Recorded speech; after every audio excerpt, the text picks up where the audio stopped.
Hello good morning students. Last వీడియోలో solid స్టేట్కి సంబంధించినటువంటి 2 and 4 మార్క్స్ క్వశ్చన్స్ గురించి మనం డీటెయిల్గా చూసాం. అదేవిధంగా ఈరోజు వీడియోలో నెక్స్ట్ చాప్టర్ సొల్యూషన్స్, ద్రావణాలు, దీనికి సంబంధించినటువంటి 2 మార్క్స్ మరియు 4 మార్క్స్ క్వశ్చన్స్ మనం చూద్దాం.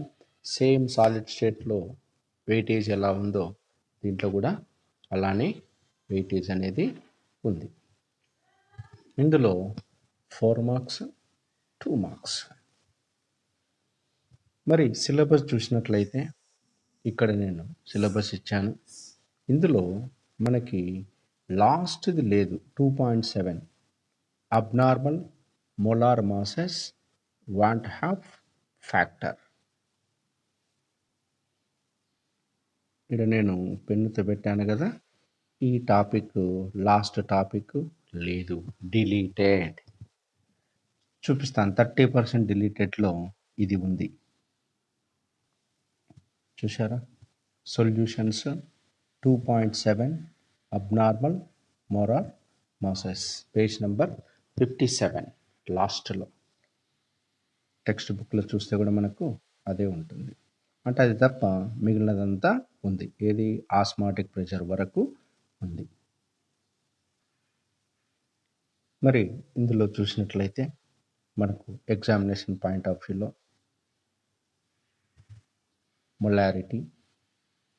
మొలాలిటీ డెఫినేషన్స్, అలానే మోల్ ఫ్రాక్షన్. చూడండి, ముందు ప్రతి క్వశ్చన్కి చెప్పే ముందు దాన్ని కొద్దిగా బేసిక్ మీకు చెప్తే చక్కగా మనకు అర్థమవుతుంది అన్నమాట. అసలు సొల్యూషన్స్ అంటే ఏంటి? What is mean by solution? చూడండి, పైన డిఫైన్ ద టర్మ్ సొల్యూషన్ అన్నాడా? Yes. A homogeneous mixture of 2 or more substance is called a solution. A homogeneous mixture అన్నాడు. అంటే ఏంటి? హోమోజీనియస్ అంటే అర్థం ఏంటి? సజాతీయ మిశ్రమము. సజాతీయం అంటే ఏంటి? యూనిఫామ్. అంటే మనము 2 or more సబ్స్టెన్స్ కలిపినప్పుడు ఆ సబ్స్టెన్స్ను మనం గుర్తించకుండా ఎలా అయితే ఉంటామో దాన్ని మనం హోమోజీనియస్ మిక్చర్ అంటాం. ఫర్ ఎగ్జాంపుల్, ఇప్పుడు వాటర్ తీసుకోండి. వాటర్ అనేది ఏంటంటే ఒక సబ్స్టెన్స్. అలానే దాంట్లో నువ్వేం చేస్తావు? కొద్దిగా చక్కెర వేద్దాం.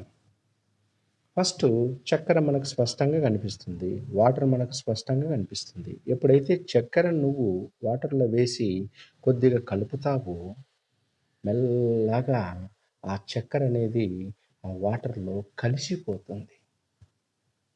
మరి ఇప్పుడు బాగా కలిసిపోయిన తర్వాత మనకు ఏం కనిపిస్తుంది? కేవలం వాటర్ మాత్రమే కనిపిస్తుంది, కానీ చక్కెర కనపడదు.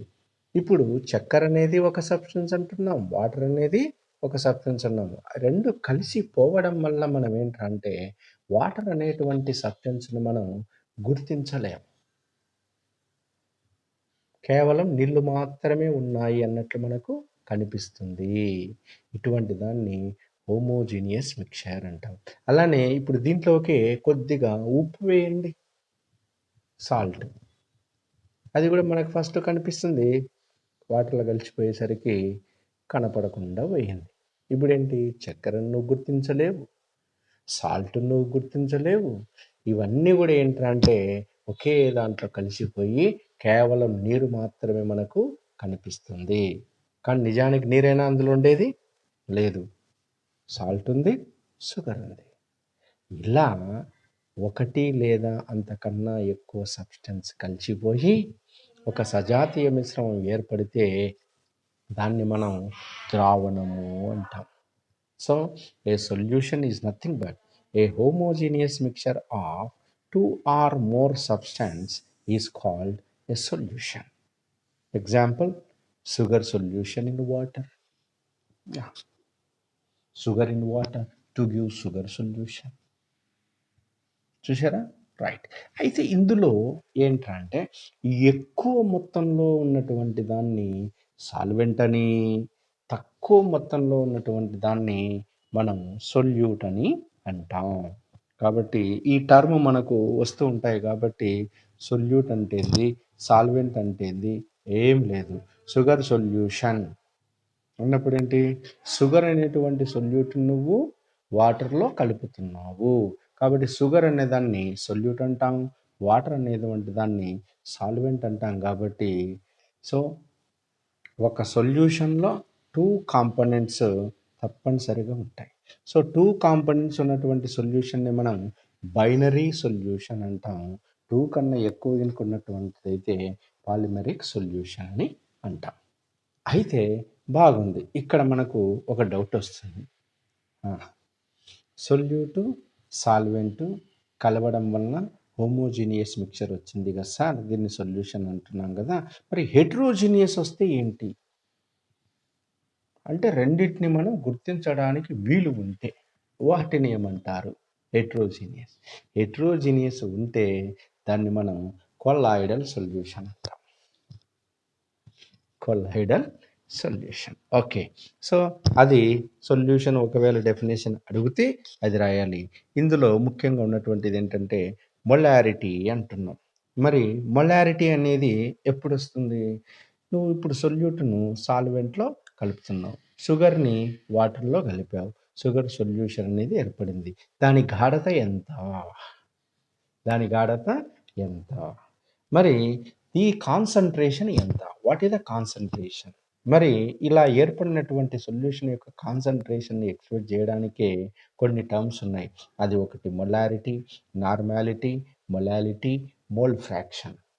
సో ఇప్పుడు మనకు define molarity, give it units అన్నాడు అనుకోండి.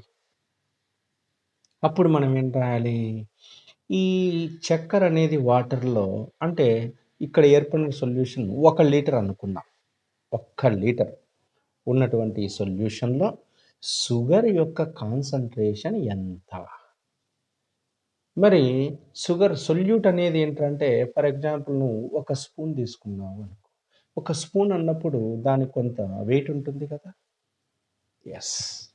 మరి sugar is nothing but sucrose కదా, దానికి ఫార్ములా ఉంటుంది కదా, దానికి మాలిక్యులర్ వెయిట్ వేస్తాం కదా. అప్పుడేమవుతుంది, weight by molecular weight is equal to number of moles. దేని నంబర్ ఆఫ్ మోల్స్ వచ్చినాయి, మనం కలిపేటువంటి షుగర్ యొక్క నంబర్ ఆఫ్ మోల్స్ వచ్చాయి. సో ఈ నంబర్ ఆఫ్ మోల్స్ అనేది ఈ 1 లీటర్ సొల్యూషన్లో ఎంత ఉంది అని చెప్పేదాన్ని మనం మొలారిటీ అంటాం. అదే చూడండి డెఫినేషన్ మొలారిటీ.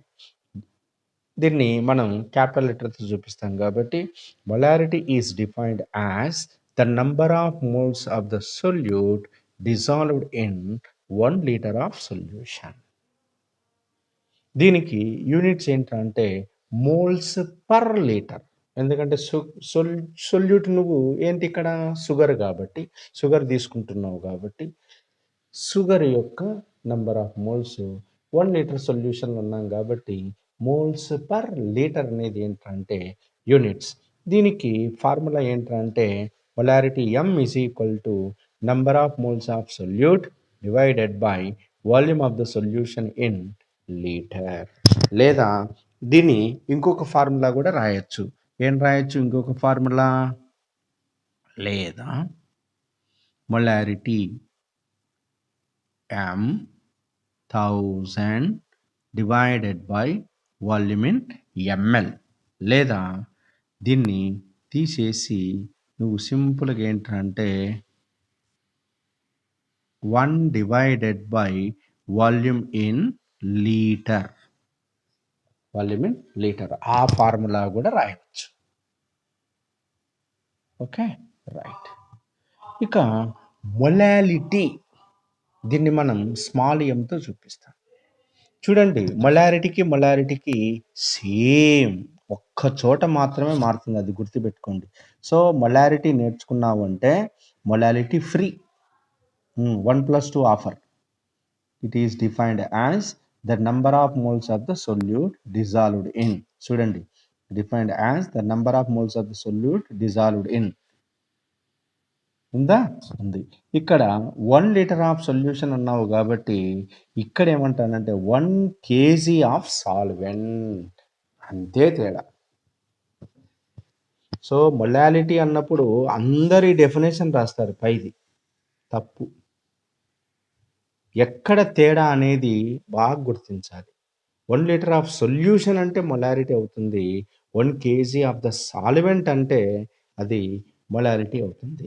అందుకే మొలారిటీకి వేరియేషన్ ఎక్కడొస్తుందంటే ఇక్కడ molarity is inversely proportional to volume కాబట్టి, volume is directly proportional temperature కాబట్టి molarity is depends on temperature, but molarity is inversely proportional to mass. మరి మాస్ మీద టెంపరేచర్ డిపెండ్ అవుతుందా? కాదు. కాబట్టి it is the best concentration method of the solution. ఏది? Molality is the best concentration of method. ఎందుకంటే నువ్వు ఒక solution యొక్క మొలాలిటీ తయారు చేసి పెట్టేసినట్లయితే టెంపరేచర్ అయినా ప్రెషర్ అయినా ఏమైనా దాని కాన్సన్ట్రేషన్ మాత్రం చెక్కు చెదరదు. So molality is the best method. So units ఏంట్రా అంటే ఇక్కడ మోల్సే ఉన్నాయి, ఇక్కడ మోల్సే ఉన్నాయి కాబట్టి మోల్స్ పర్ లీటర్ అన్నావు, ఇక్కడ moles per KG of solvent. Moles per KG, అక్కడ మోల్స్ పర్ లీటరు, ఇక్కడ moles per KG. That is the difference. So molality small ఎంతో చూపిస్తాం, number of moles of solute divided by mass of the solvent in KG. Clear? Right.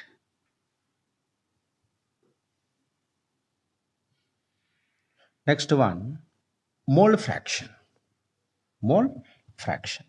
మరి mole fraction అంటే ఏంటి? What is mean by mole fraction? ఇప్పుడు మనం solute తీసుకున్నాం అనుకోండి, దాన్ని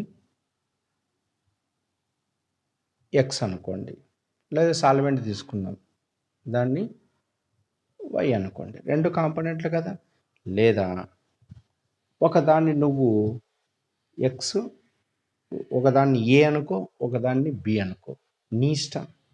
లేదా నంబర్ ఇచ్చుకున్నట్లయితే ఫస్ట్ సెకండ్, ఎక్కువ మొత్తంలో ఉన్నటువంటి సాల్వెంట్ కాబట్టి దాన్ని 1 అనుకున్నాం, తక్కువ మొత్తంలో ఉన్నదాన్ని మనం సొల్యూట్ అనుకున్నాం కాబట్టి దాన్ని మనం 2 అనుకున్నాం. ఈ మోల్ ఫ్రాక్షన్ను మనం ఎక్స్ అనేటువంటి సింబల్తో డినోట్ చేస్తాం. మోల్ ఫ్రాక్షన్ మనం ఎక్స్ అనేటువంటి సింబల్తో డినోట్ చేస్తాం. ఈ ఎక్స్ అన్నప్పుడు ఫర్ ఎగ్జాంపుల్ x1 అంటే ఫస్ట్ దాని యొక్క మోల్ ఫ్రాక్షన్. ఇప్పుడు 1 అనేది ఏమనుకున్నాం మనం? సాల్వెంట్ అనుకున్నాం కాబట్టి ఆ సాల్వెంట్ ఎంతో కొంత వెయిట్ ఉంటుంది కాబట్టి దాని నంబర్ ఆఫ్ మోల్స్ n1 అనుకున్నాం. ఇక రెండవ దాన్ని ఏమన్నాం మనం? సొల్యూట్ అంటున్నాం కాబట్టి దాన్ని x2 అనుకున్నట్లయితే దాని నంబర్ ఆఫ్ మోల్స్ని మనం n2 అనుకున్నాం. ఇప్పుడు మొత్తం నంబర్ ఆఫ్ మోల్స్ ఏమవుతుంది? n1 plus n2, n1 plus n2. ఇప్పుడేంటి? n1 అంటే solvent number of moles, n2 అంటే సొల్యూట్ నంబర్ ఆఫ్ మోల్స్. ఈ సొల్యూట్ను సాల్వెంట్ను మనం కాంపోనెంట్స్ అంటున్నాం కాబట్టి వీటిని మనం కాంపోనెంట్స్ అంటే పార్టికల్స్. ఇప్పుడు x1 అంటే ఏంట్రా అంటే ఫస్ట్ దాని యొక్క మోల్ ఫ్రాక్షన్. ఫస్ట్ది ఏమంటున్నాం మనం? ఇప్పుడు సాల్వెంట్ అంటున్నాం కాబట్టి సాల్వెంట్ మోల్ ఫ్రాక్షన్ అని. x2 మనం ఏమంటున్నాం? సొల్యూట్ మోల్ ఫ్రాక్షన్ అని అంటున్నాం. ఓకే, ఇంతవరకు గుర్తుంది కదా? రైట్. ఇప్పుడు what is meant by mole fraction అంటే చూడండి, mole fraction of component of a solution is defined as, నువ్వు ఏదన్నా కాంపోనెంట్ తీసుకో. ఇప్పుడు solvent mole fraction in the solution defined as అన్నట్లు the ratio of number of moles of that component to the total number of moles of the all component present in the solution is known as mole fraction of component. So ఇప్పుడు నువ్వు x1 అంటే mole fraction of solvent is nothing but దేనిదైతే చెప్తున్నావో దాని number of moles అంటే n1 divided by total number of moles. Yes, x1 is equal to n1 divided by N1 plus N2.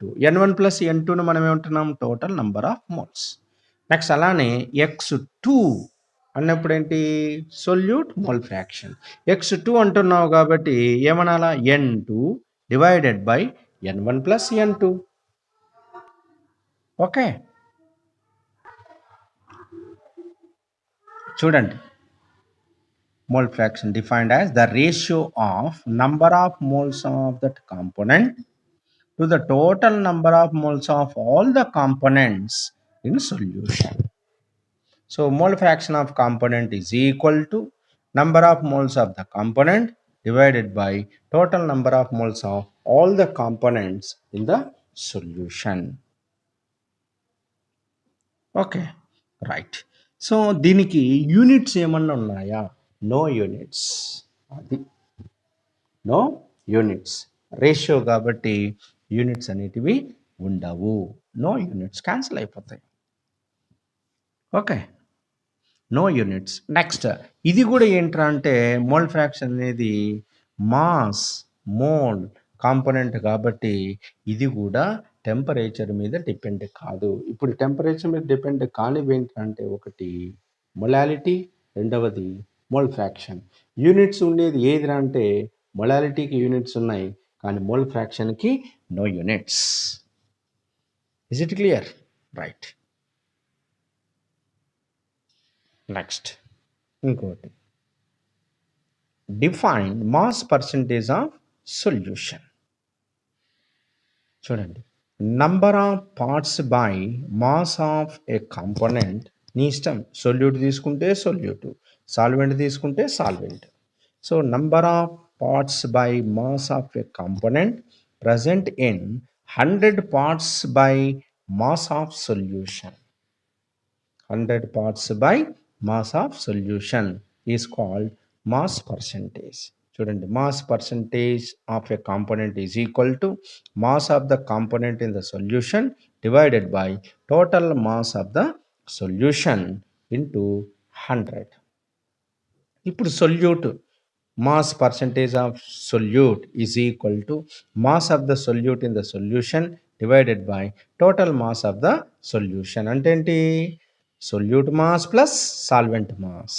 అది అలానే mass percentage of solvent is equal to mass of the solvent in solution divided by total mass of the solution into 100 వేస్తే దాన్ని మనం mass percentage of solution అంటాం. Next one, what is the ppm of a solution? Parts per million. Ppm అంటే parts per million. చూడండి, the number of parts of a component present in million parts of solution. చూడండి, mass పర్సంటేజ్కి same ఒకే విధంగా ఉంది, బాగా గుర్తు తీసుకోండి.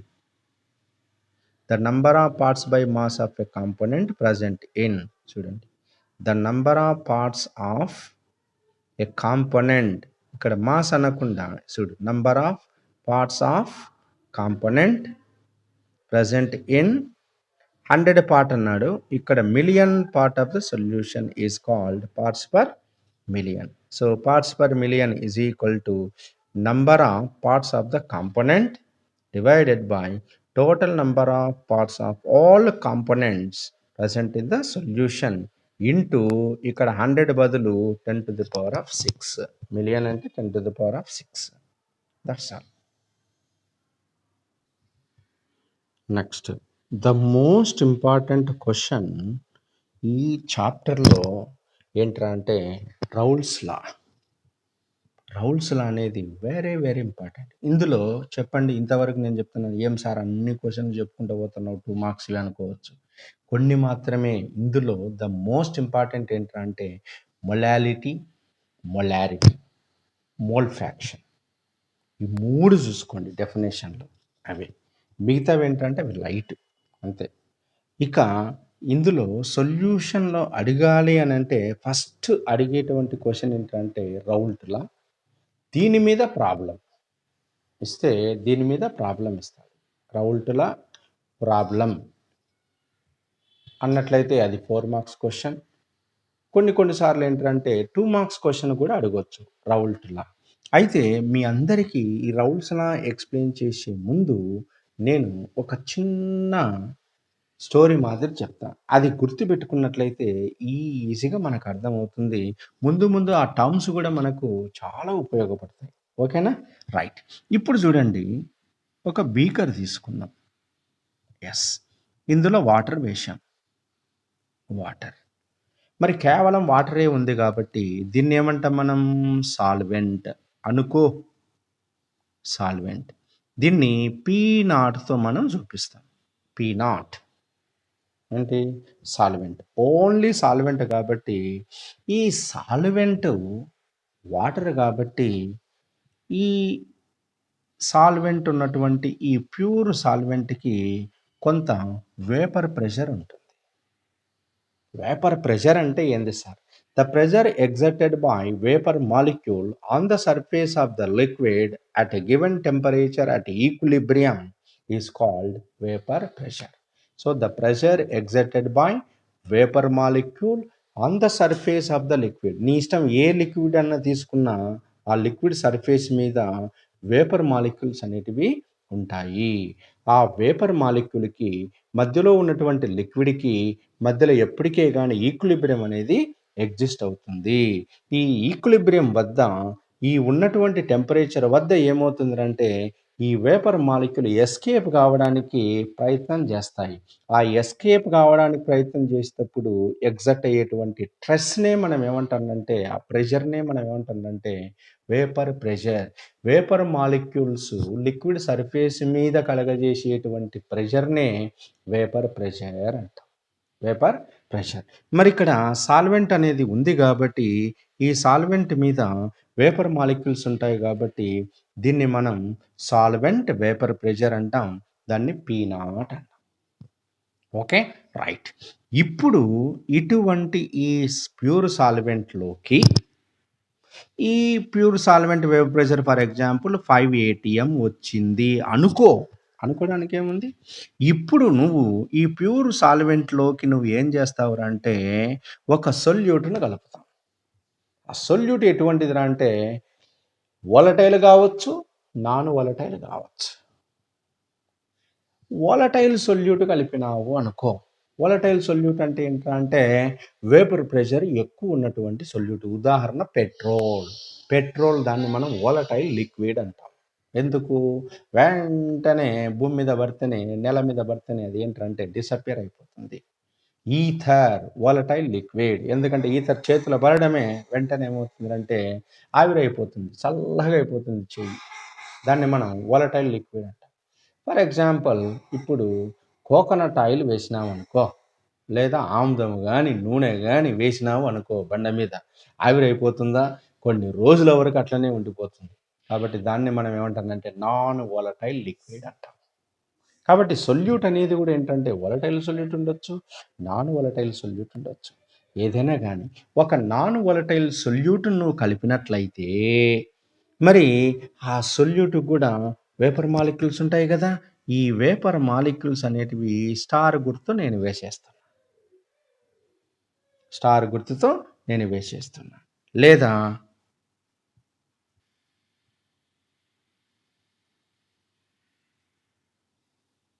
చూడండి, మీకు ఇక్కడ స్టార్ మార్క్‌తో బ్లూ కలర్‌తో వేశాను. రెడ్ మార్క్‌తో సర్కిల్ వేశాను. సర్కిల్ వేసేటివి సాల్వెంట్ అనుకున్నట్లయితే, ఈ బ్లూ కలర్‌లో వేసినటువంటి సొల్యూట్‌వి అనుకున్నట్లయితే, ఇప్పుడు ఏమవుతుందిరా అంటే హోమోజీనియస్ మిక్చర్ ఏర్పడింది. మరి హోమోజీనియస్ మిక్చర్ ఏర్పడితే దాన్ని మనం ఏమంటున్నాం? సొల్యూషన్ అంటాం. ఈ సొల్యూషన్ అన్నప్పుడు ఏమవుతుంది? సొల్యూషన్ మనం పి అనుకున్నాం. సొల్యూషన్ మనం పి అనుకున్నాం. అంటే ఈ సొల్యూషన్ యొక్క వేపర్ ప్రెషర్‌ని మనం పి అనుకున్నాం. ఇప్పుడు ఇక్కడ వచ్చేటువంటి ఈ సొల్యూషన్ వేపర్ ప్రెషర్ ఎంతరా అంటే 3 అట్మాస్ఫియర్ అనుకో. అనుకోవడానికి ఏముంది? అంటే ఇప్పుడు ఏమవుతుంది? సొల్యూట్‌ను ప్యూర్ సాల్వెంట్‌లో కలిపినప్పుడు సొల్యూషన్ ఏర్పడింది. దాని యొక్క వేపర్ ప్రెషర్ తగ్గిపోయింది. ఎంత తగ్గింది? ప్యూర్ సాల్వెంట్ వేపర్ ప్రెషర్ 5 అన్నాం. సొల్యూషన్ వేపర్ ప్రెషర్ 3 అన్నాం. ఎంత తగ్గింది అంటే delta P is equal to P not minus పినే కదా. పీ నాట్ అంటే 5, పీ అంటే 3. అంటే ఏంటి? ప్యూర్ సాల్వెంట్ వేపర్ ప్రెషర్కి సొల్యూషన్ వేపర్ ప్రెషర్కి మధ్య డిఫరెన్స్ని నువ్వు ఏమంటున్నావు? డెల్టా పి అంటున్నావు. దీన్ని ఏమంటారంటే లోవరింగ్ ఆఫ్ వేపర్ ప్రెషర్ అంటాం. ఏమంటాం? Lowering of vapour pressure. బాగుంది. చూడండి, delta P is equal to P not minus P. దీన్ని ఏమంటున్నాం? Lowering of vapour pressure. Right. ఇప్పుడు ఏమంటారంటే పీ నాట్ మైనస్ పి అంటే లోవరింగ్ ఆఫ్ వేపర్ ప్రెషర్కి పీ నాట్ అంటే ఏంటి? Delta P by P not. Delta P by P not దాన్నే మనం ఇక్కడ రాసాం. P not minus P by P not అంటే ఏంటి? Lowering of vapour pressure, lowering of vapour pressure, pure solvent vapour pressure. అంతే కదా? ఇప్పుడు దీన్ని ఏం చెప్పొచ్చు మనం? The ratio between lowering of vapour pressure and pure solvent vapour pressure is known as, దీన్ని ఏమంటామంటే relative lowering of vapour pressure అంటాం. ఏమంటాం? Relative lowering of vapour pressure. Relative lowering of vapour pressure. ఈ relative lowering of vapour pressure అనేది దేనికి ఈక్వల్గా అంటే నువ్వు సొల్యూషన్లో తీసుకున్నటువంటి సొల్యూటు ఏదైతే ఉందో ఆ సొల్యూట్ యొక్క మోల్ ఫ్రాక్షన్కి సమానంగా ఉంటుంది. x2. ఎందుకంటే సెకండ్ కాంపోనెంట్ ఫస్ట్ కాంపోనెంట్ ఫస్ట్నే మీకు చెప్పాను. So x1 solvent mole fraction అనుకున్నట్లయితే x2 సొల్యూట్ మోల్ ఫ్రాక్షన్ ఉన్నాం కాబట్టి ఈ relative lowering of vapour pressure అనేది నాన్ వోల్టైల్ సొల్యూట్ యొక్క మోల్ ఫ్రాక్షన్కి ఈక్వల్గా ఉంటుంది అని చెప్పేదే రౌల్ట్ లా. ఇది అయితే ఇక్కడ నీకు డౌట్ వస్తుంది, sir solvent vapour pressure 5 atm అన్నావు, దానికి సొల్యూట్ కలిపినప్పుడు 3 atm అవుతుంది అంటున్నావు. అంటే వేపర్ ప్రెషర్ అనేది తగ్గింది. ఎందుకు తగ్గుతుంది? నీకు డౌట్ వస్తుంది. ఎస్, దీన్ని అర్థం చేసుకోవడానికి మీకు ఒక చిన్న కథ చెప్తా. ఫర్ ఎగ్జాంపుల్, బాగా చదివేటువంటి పిల్లలు ఒక క్లాస్లో ఉన్నారు అనుకో. బాగా చదువుతారు, హైలీ ఇంటెలిజెంట్ స్టూడెంట్స్ బెంచ్కి ఒకటి చొప్పున కూర్చున్నారు. వీటికి ఒక పాఠం చెప్పి ఎగ్జామినేషన్ కండక్ట్ చేస్తే 100కు 100 మార్కులు వచ్చినాయి. ఈ విద్యార్థులు మనం ప్యూర్ స్టూడెంట్స్ అంటే వీళ్ళు సాల్వెంట్ అనుకో కొద్దిసేపు. ఇప్పుడు నేను ఏం చేశానంటే ఒక్కొక్క బెంచ్లో కూర్చున్నటువంటి విద్యార్థి దగ్గర ఒక చదువు కొంచెం తక్కువ వచ్చేటువంటి స్టూడెంట్ను కూర్చోబెట్టుకుంటూ పోయినా. అప్పుడు ఏమైంది? మళ్ళీ లెసన్ చెప్పినప్పుడు ఏమవుతుంది? వానికి అర్థం కాదు కాబట్టి వీడిని అడుగుతూ ఉంటాడు. అర్థం కాలేదు, నువ్వు కొంచెం చెప్పవా అని అడుగుతూ ఉంటాడు. అడగడం వలన ఏమవుతుందంటే వీని కాన్సన్ట్రేషన్, మంచిగా చదివేటువంటి స్టూడెంట్ యొక్క కాన్సన్ట్రేషన్ దెబ్బతింది. మళ్ళీ లెసన్ అయిపోయిన తర్వాత మళ్ళీ కండక్ట్ చేస్తే ఈసారి 90 మార్క్స్ వచ్చినాయి. 10 మార్క్స్ ఎందుకు తగ్గినాయి అంటే పక్కన వాడిని కూర్చోబెట్టడం వల్ల. మీకు అర్థం కావడానికి చెప్తుంది. మార్క్స్ తగ్గినాయి అంటే కొంచెం నాలెడ్జ్ తక్కువ ఉన్నటువంటి వాడిని మనం సొల్యూట్ అనుకున్నట్లయితే, బాగా నాలెడ్జ్ ఉన్నటువంటి వాడిని మనం సాల్వెంట్ అనుకున్నట్లయితే, ఇక్కడ కూడా ఏంటంటే సర్ఫేస్ మీద, సొల్యూషన్ సర్ఫేస్ మీద వేపర్ మాలిక్యూల్స్లో 2 రకాలు ఉన్నాయి.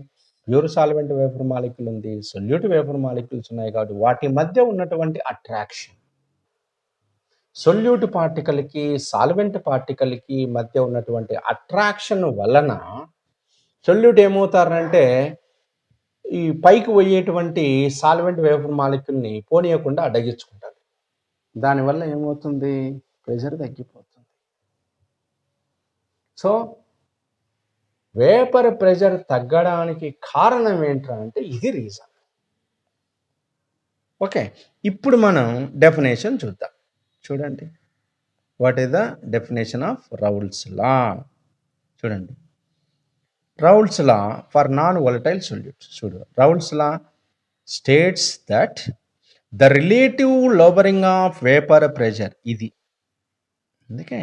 So the relative lowering of vapour pressure of a dilute solution of non volatile solute is equal to mole fraction of the solute. Mole fraction of the solute. So x2ను మనం ఏం రాయొచ్చు? n2 divided by n1 plus n2 రాసాం. అదే where P0 is equal to vapour pressure of the pure solvent, P is equal to vapour pressure of solution, n2 is equal to number of moles of solute, n1 is equal to number of moles of solvent. Clear? Next, ఇదే Raoult's లాని చూడండి, B Raoult's law for volatile solute. First ఏమో non volatile అన్నా, ఇది volatile solute. ఈ volatile solute అన్నప్పుడు ఏమవుతుందంటే, for a solution of volatile liquids the partial vapour pressure of each component in the solution is directly proportional to its mole fraction of the solution. అంటే నువ్వు కలిపేటువంటి solute ఏదైతే ఉంటుందో, component ఏదైతే ఉంటుందో అది వాలటైల్ సొల్యూట్ కాబట్టి ఆ వాలటైల్ సొల్యూట్ యొక్క వేపర్ ప్రెషర్ అనేది ఏంటంటే మోల్ ఫ్రాక్షన్కి సమానంగా ఉంటుంది. నువ్వు ఏ సొల్యూట్ అయితే కలుపుతున్నావో దాని మోల్ ఫ్రాక్షన్. చూడండి, పిఏ అంటే partial pressure of A component is directly proportional to mole fraction of A component. A B అనే కాంపోనెంట్స్ కనుక తీసుకున్నట్లయితే, ఏ అనేటువంటిది ఒక వాలటైల్ సొల్యూట్ కనుక అనుకున్నట్లయితే, ఆ వాలటైల్ సొల్యూట్ ఏను కలిపినప్పుడు దాని యొక్క partial pressure is directly proportional to దాని mole fraction. So PA is directly proportional to XA, PB is directly proportional to XB, PC is directly proportional to XC. అలా ఆర్ ప్రపోర్షనాలిటీ తీసేస్తే పిఏ ఈజ్ ఈక్వల్ టు అంటే partial pressure of A component is equal to P not A into XA. P not A into XA. ఇది Raoult's law for volatile solute. So volatile అన్నప్పుడు ఏంటంటే దాన్ని vapour ప్రెషర్లో convert చేస్తాం కాబట్టి directly proportional to mole fraction. అది. So for a solution of volatile liquids the partial vapor pressure of each component in the solution is directly proportional to its mole fraction in the solution. Okay, ఇది very very important. ఇక next తర్వాత ఏంటంటే అతి ముఖ్యమైనటువంటిది henry లా. Henry లా. So state henry లా అన్నాడు అనుకోండి. Henry law, the partial pressure of the gas in vapor phase is proportional to mole fraction of the gas in the solution. So solubility తీసుకున్నప్పుడు మనం gaseous substance కనుక సాల్వెంట్లో వేసినప్పుడు దాని యొక్క solubility అనేది ఏంటంటే the partial pressure of the gas in vapour phase is directly proportional to mole fraction of the gas. So P is directly proportional to X. Now P is equal to KHX. KH అనేది ఏంటంటే henry constant అంటాం. Henry constant. Okay, so ఇది 2 marks question.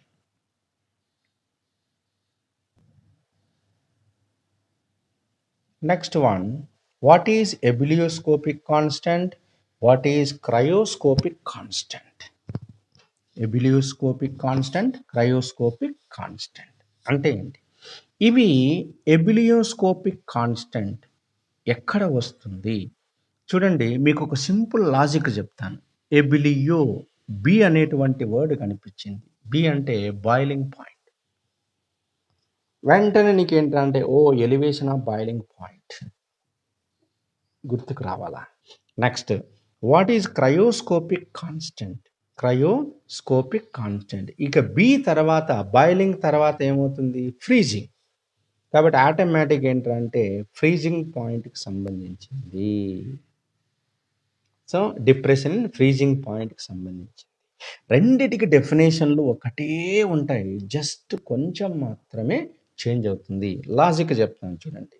So ఎబిలియోస్కోపిక్ constant అంటే చూడండి, it is defined as elevation in boiling point. B కాబట్టి boiling point. It is defined as elevation in boiling point observed in 1 molar solution of non-volatile solute. చూడండి, it is defined as elevation in boiling point observed in 1 molar solution of non volatile solute. దాన్నే మనం ebullioscopic constant అంటాం. It is denoted by KB. Its units are kelvin, KG per mole. Okay, ఇప్పుడు cryoscopic constant ఏంటంటే చూడండి, cryoscopic constant KF అనాలా. It is defined as depression in freezing point. చూడు, elevation in boiling point తీసేసి depression in freezing point observed in 1 molar solution of a non-volatile solute. It is denoted by KF. Its units are kg per mole. కావాలంటే చూడండి cryoscopic constant KF. It is defined as it is defined as depression in freezing point observed in molar solution of non volatile solute. చూశారా, రెండు కూడా సేమే. ఒకటి నేర్చుకుంటే ఇంకోటి ఈజీగా నేర్చుకోవచ్చు. ఇది లాజిక్, ట్రిక్ అంతే. ఓకేనా? కాబట్టి elevation in boiling point, depression freezing point, వాటికి సంబంధించినటువంటి క్వశ్చన్. క్లియర్? రైట్. నెక్స్ట్ ఏంటంటే డిఫైన్ ఆస్మాటిక్ ప్రెషర్. చూడండి, the pressure required to be applied on the solution to stop the inflow of solvent molecules into the solution when the solution is separated from the solvent by a semi-permeable membrane is called osmotic pressure. చూడండి, మనం సొల్యూషన్లో ఉన్నటువంటి solvent molecule యొక్క ఫ్లోను జరగకుండా ఆపడానికి, అంటే 2 solutions తీసుకుంటాం అనుకోండి. 2 solution తీసుకుంటాం. దీని కాన్సన్ట్రేషన్ తక్కువ ఉంటుంది, దీని కాన్సన్ట్రేషన్ ఎక్కువ ఉంటుంది.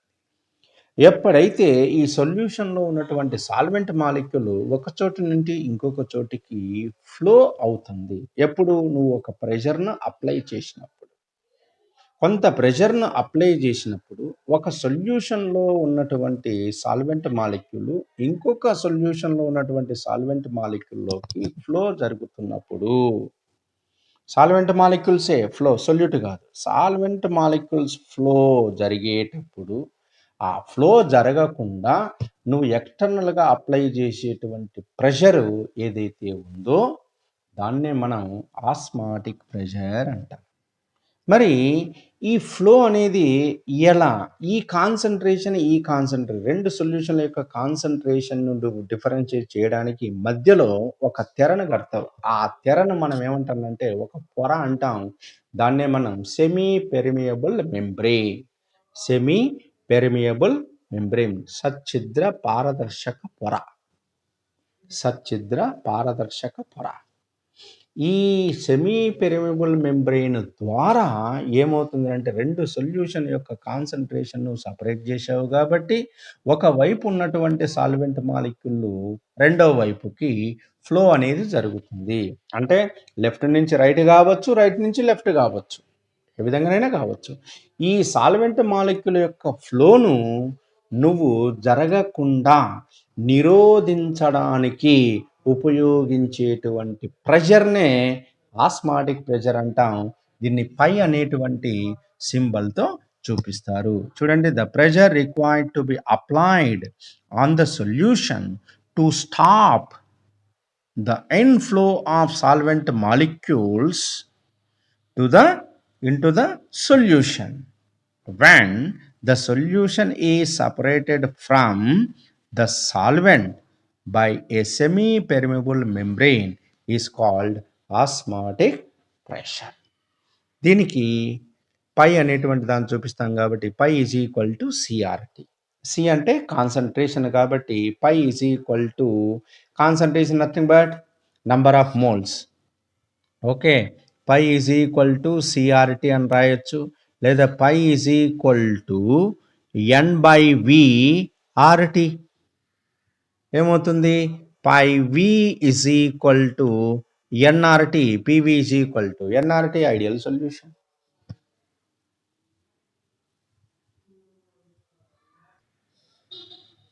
ఇంకా మోస్ట్ ఇంపార్టెంట్ ఏంటంటే ఇందులో ఉన్నటువంటిది what are isotonic solution. Give example అంటారు. What are isotonic solutions? Give examples. చూడండి, డిఫరెంట్ సొల్యూషన్స్ తీసుకున్నప్పుడు ఆ రెండిటికి ఒకే ఆస్మాటిక్ ప్రెషర్ కనుక ఉన్నట్లయితే వాటిని మనం ఐసోటోనిక్ సొల్యూషన్స్ అంటాం. చూడండి, isotonic solution. Solutions of different substances having same osmotic pressure at a given temperature are called isotonic solutions. Example ఏంటంటే blood is isotonic with saline. చూడండి, మనం అస్వస్థకు గురైనప్పుడు డాక్టర్స్ ఏంటంటే బాడీ నీరసంగినకుంటే సెలైన్ ఎక్కిస్తారు. మరి సెలైన్ ఎక్కించినప్పుడు సెలైన్ అనేటువంటి ఒక సొల్యూషన్ ఈ నీ శరీరంలో ఉన్నటువంటి బ్లడ్ అనేటువంటి సొల్యూషన్తో కలుస్తుంది. మరి బ్లడ్ ఒక సొల్యూషనే, ఈ సెలైన్ ఒక సొల్యూషనే. ఈ రెండింటి యొక్క సొల్యూషన్స్ యొక్క ఆస్మాటిక్ ప్రెషర్ ఒకే విధంగా ఉంటుంది కాబట్టే మన సెలైన్ ఎక్కిస్తారు. ఒకవేళ ఆస్మాటిక్ ప్రెషర్ డిఫరెంట్ కనుక ఉంటే సస్తాడు మనిషి. కాబట్టి blood is isotonic with saline. Saline అంటే ఏంటి? 0.9% NaCl సొల్యూషన్నే మనం సెలైన్ అంటాం. So saline is nothing but అందులో ఉన్నటువంటి ఆ లిక్విడ్ సొల్యూషన్లో వాటర్ ఉంటుంది. ఆ వాటర్లో ఎంత NaCl ఉంటుంది అంటే 0.9%. అంటే 100 వాటర్లో 0.9 grams NaCl కనుక ఉన్నట్లయితే దాన్ని మనం సెలైన్ అంటాం. సెలైన్ అని అంటాం. So blood is isotonic with saline. Clear? Okay, right. ఇక ఇవి 2 మార్క్స్ అప్ప. సో ఇందులో మొత్తం మళ్ళీ చెప్తాను చూడండి. 2 మార్క్స్కి నువ్వు బాగా చదవవలసినవి ఏంటంటే నంబర్ 1 రౌల్ట్ లా. బాగా ఫస్ట్ మనం ఎప్పటికే కానీ బ్రెయిన్లో ఉండాల్సినవి ఏంటంటే ఒకటి రౌల్ట్ లా, రెండవది ఆస్మాటిక్ ప్రెషర్, మూడవది ఐసోటోనిక్ సొల్యూషన్, నాలుగవది మొలాలిటీ, మోల్ ఫ్రాక్షన్ డెఫినేషన్స్. ఇవి ఫస్ట్ నేర్చుకోండి. ఇక మిగిలినటువంటి ఏంటంటే ppm, parts per million, ebullioscopic constant, cryoscopic constant. ఇవి సొల్యూషన్లో ఉన్నటువంటి 2 మార్క్స్. ఇవి బాగా మీరు గుర్తుకు పెట్టుకోండి. తప్పనిసరిగా మనకు 2 మార్కులు, 2 మార్కులకు రిపీట్ చేసినటువంటి క్వశ్చన్స్ ఏంటంటే రౌల్ట్లా ఐసోటోనిక్ సొల్యూషన్, రౌల్ట్లా ఐసోటోనిక్ సొల్యూషన్స్ ఇవే అడిగాడు ఇంతవరకు, చాలా వరకు. Okay, right. దీంట్లో ఇంతవరకు మనం డిస్కస్ చేసినటువంటి వాటిలోనే కొన్ని ప్రాబ్లమ్స్ కూడా చూద్దాం. చూడండి, calculate the mass percentage of aspirin in acetonitrile when 6.5 grams ఆఫ్ aspirin is dissolved in 450 grams of methyl cyanide. Acetonitrile is nothing but methyl cyanide. Methyl cyanide అనొచ్చు కదా, అనకుండా ఐయుప్యాక్ నేమ్ పెట్టాడు. మళ్ళీ ఐయుప్యాక్లో కూడా ఏంటంటే సగం నార్మల్, సగం ఐయుప్యాక్. అది అసిటోనైట్రైల్. గేటు వాకిలి మాదిరి ఇది, గేటు వాకిలి రెండు ఒకటి. సో అసిటోనైట్రైల్ అనకుండా, అసిటోనైట్రైల్ అంటే సస్తాడు పిల్లోడు. ఏందో రా ఇది ఏదో నైట్రైల్ మాదిరి. మిథైల్ సైనైడ్ అంటే సిఎన్ కాబట్టి సైనైడ్. మిథైల్ సైనైడ్ అనొచ్చు కదా. అది methyl cyanide. So calculate the mass percentage of aspirin in methyl cyanide when 6.5 grams of aspirin dissolved in 450 grams of methyl cyanide. చూడండి, mass of aspirin 6.5, mass of methyl cyanide 450 grams. Total mass ఎంత అవుతుంది? Okay, mass percentage of aspirin is equal to mass of aspirin divided by total mass of solution into 100. Total mass అనేది ఏమిటి? Mass of aspirin plus mass of acetonitrile. So 6.5 divided by 6.5 plus 450 into 100, that is equal to 1.42%. Next చూడండి, calculate the amount of benzoic acid required for preparing 250 ml of 0.15 m solution in methanol. చూడండి, molarity ఇచ్చాడు, solution ఇచ్చాడు, volume ఇచ్చాడు, పేరు చెప్పాడు, wait కనుక్కో అంటాడు. So ఇక్కడ మనం ఏంటంటే ఒకటే ఒకటి గుర్తుపెట్టుకోవాల్సింది, volume of the solution is equal to 250 ml. దాన్ని 0.25 లీటర్గా కన్వర్ట్ చేశాడు. చేయాల్సిన అవసరం కూడా లేదు, వేరే విధంగా కూడా చెప్తా నీకు. Next, molarity of the solution 0.15 m. Molar mass of benzoic acid 122 grams ఇచ్చాడు. సో ఇక్కడ ఏంట్రా అంటే ఇదే కాకుండా నీకు ఇంకొక షార్ట్ కట్ ఫార్ములా కూడా నేను చెప్తాను. Molarity m is equal to weight by molecular weight into 1000 divided by volume in ml. ఎంఎల్లో ఇచ్చాడు కాబట్టి మనం ఎంఎల్ వేసుకున్నాం. మొలారిటీ ఇచ్చాడా ఎంత? 0.15 ఈజ్ ఈక్వల్ టు, దీన్ని కనుక్కోవాలి, weight X divided by 122 benzoic acid molecular weight into 1000 divided by volume in ml ఎంత? 250. That's all.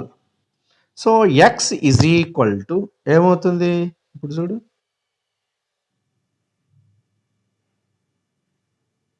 X కదా మనం కనుక్కోవాల్సింది, right. X is equal to, దీన్ని మాత్రమే బయటికి దిద్దాం, ఏమవుతుంది? 0.15 ఇంటూ 122 ఇంటూ 250 డివైడెడ్ బై 1000, అంతే కదా. 1000 4 టైమ్స్ పోతుంది. ఓకే, 4 టైమ్స్ పోతుంది. మరి 4 టైమ్స్ పోయింది కాబట్టి పైన ఏముంటుంది? ఇది మాత్రమే ఉంటుంది, అంతే కదా, బై 4 చేస్తే మనకు వచ్చేది ఏంటంటే 4.575 grams. 4.575 grams. That's all. Next, what is relative lowering of vapour pressure అన్నాడు. ఇంతకుముందు చెప్పాను కదా రిలేటివ్ లవరింగ్ ప్రెషర్ అంటే P0 minus P by P0, దాన్నే relative lowering of vapour pressure అంటే. చూడండి, ద రేషియో బిట్వీన్, చూడండి ఈజీగా రాయొచ్చు, దీన్ని బేస్ చేసుకొని రాయొచ్చు. The ratio between lowering of vapor pressure and pure solvent vapor pressure is known as relative lowering of vapor pressure. చూడు, the ratio of lowering of vapor pressure of solution of non-volatile solute to the vapor pressure of pure solvent is called relative lowering of vapor pressure. Okay, లాస్ట్లో మనం formula రాస్తే సరిపోతుంది, P0 minus P by P0.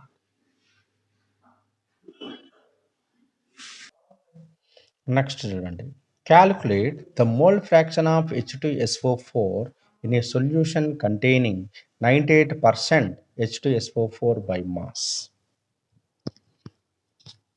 So mole fraction కనుక్కోవాలి, దేన్ని? H2SO4.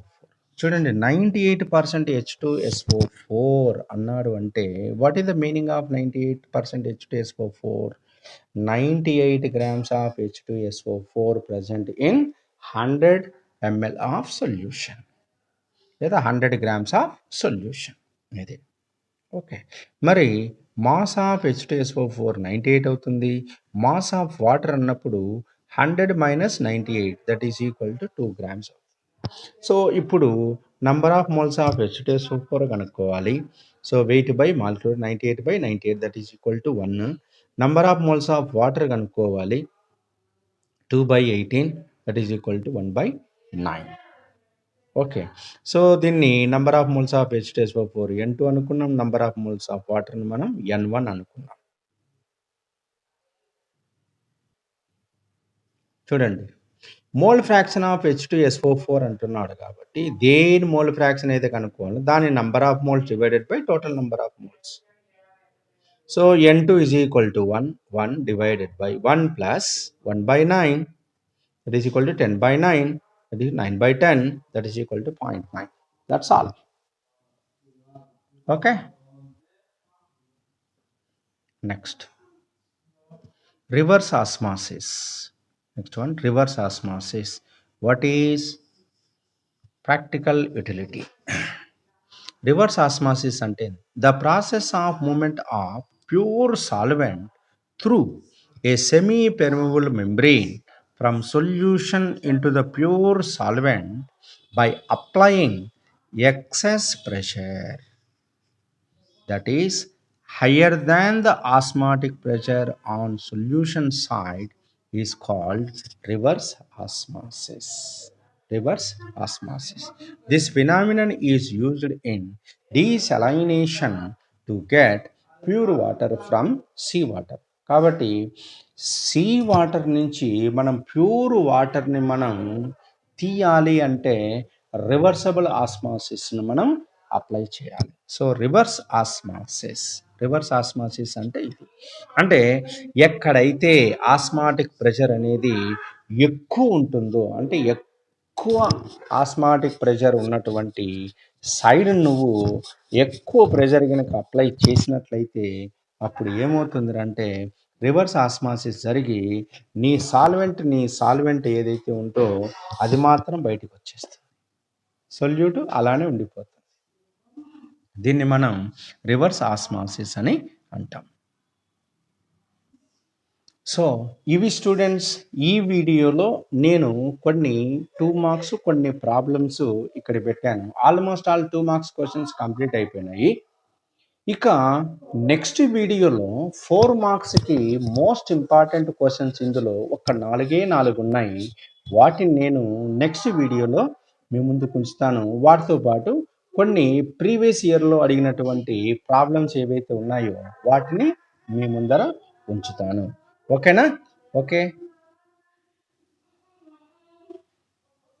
So ఈ వీడియోను మీరు మీ ఫ్రెండ్స్కి ఫార్వర్డ్ చేయండి, వాళ్ళు కూడా సులభంగా కెమిస్ట్రీని నేర్చుకుంటారు.